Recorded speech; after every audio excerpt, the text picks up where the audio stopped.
Shake here with another video featuring the Panther II on the highway map. Now this is a pure tier 8 battle, and I actually tend to enjoy this map quite a lot.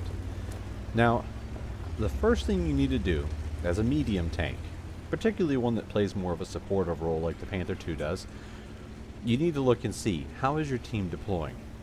Because you see, I already have made a decision because at first, I thought everybody was stopping short. It looked like the Scorpion's going to be an Overwatch, the Lancet was going to, and at first, it did not look like the Brass was going to go down, but he did, and now the Lancet is. I would have possibly went over with the Scorpion had they done that immediately, but because it looked like they were sitting, I'm coming to the, say, secondary position. And this here allows you to get some early shots into tanks such as like that Schwartz Panzer 58 as he crosses into town. If they go a little too high up onto the road, you can get some easy free damage here. And this position still allows me to support the Borask as long as he doesn't push too far forward. So this is a secondary position. It allows covering fire to go to the south as well as to the mid. The other two options would be, of course, like I mentioned already, to go and sit where the Scorpion is, and that's your general Overwatch position. Very good for paper tank destroyers, paper as in the armor, like the Scorpion itself. And then, of course, the Lancet made the aggressive push. That's up to the A1 area. The enemy team didn't push the field, which allowed that to be, feasible to push there, because if you push the A1 area, and the enemy does as well, typically that becomes a bloodbath. And in something like the Panther II, that's not really where I want to go. Instead, I want to lay down continuous supportive fire, and my goal with the Panther II is basically to keep the gun firing as much as possible, because while it's a medium tank, it's kind of a turreted tank destroyer as well, because the gun is by far the best attribute of it. It's decently mobile. It's not a fast medium, but it's decently mobile. And the armor is okay enough to get a bounce here or there. But the gun is quite good, even though a billboard can stop a shell. That robbed me of a little bit of damage. But as you see, I've just kept the shots going in, and that Brass got a little lucky there to avoid an extra shot because I was leading him just right, and then he swerved. Same thing there. I aimed a little bit too high, but the reload's good enough. You can easily follow up shots. Again, this is showcasing what the Panther II can do really, really well, and that's the laying down of support fire. You see, I haven't fired any premium, and I won't. This is a pure tier 8 game. There is zero reason for a Panther II to resort to premium spam. Now, as you see, I am reading the map, and our team, despite having the advantage in the field, is blowing it. It's almost inevitable that you're going to have a flank fall. And while it looked like a pretty good, consistent push over in the field, now it's just a Scorpion and he's within a sneeze of death. And there he goes. Now, I was in a position to try to bring the Charioteer within my render range to get shots on him. Had some little bit of poor aiming, a little bit of bad luck with RNG. But now, reading the map. This is something most players do not do very well. It's your tactical awareness, and read the map to predict what you believe the enemy will do. As you see, the moment that Scorpion died, if I were the enemy team, I see an ELC even 90, a Charioteer, and the SMV CC67. Now for sure, I would believe the ELC and the Charioteer to make a quick push, and the SMV to be following behind. Now, my expectations are wrong, but only partly. I get a little surprised by who's making the push. This SMV must be running a turbo.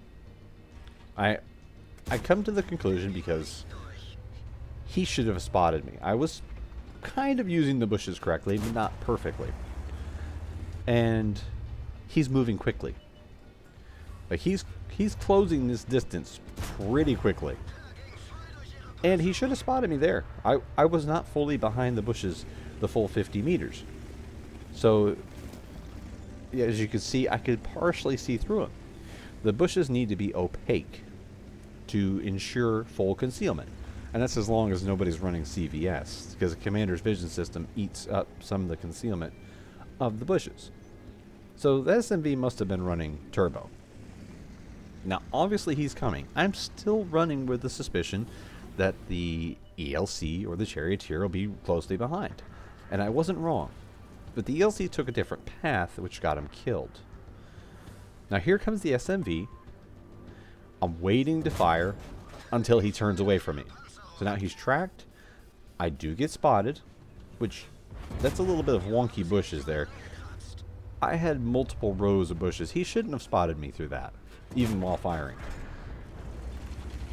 But luckily, the Panther II's armor actually bounced his premium heat shell, which the Panther II has not reliable armor, but it has armor that can produce a bounce once in a while. And I just got lucky this time. But now, with the SMV dead, the T-28 has multiple kills. This is also part of the tactical awareness. He did not necessarily kill the ones in the field, all of them. I'm suspecting he's overwatching their base. He's either all the way, he's already pulled back to maybe J1, or he's ahead of their base at about J3, maybe even H3 or so. That's where I'm suspecting he is. And I still suspect the charioteer could possibly be low, where he was last spotted, but he's quick enough he could also have pulled back. And I did take note. He had at least 2 or 3 marks on his barrel. I didn't recall exactly which, but I did know I seen at least 2 marks. Now that means people are playing, whoever has 2 marks, that means they're playing their tank better than 85% of the players in that same tank. So it means that at the very least he knows how to use it. And if I was the charioteer player, I wouldn't be in my last known position. I would have already relocated to the hill at J1.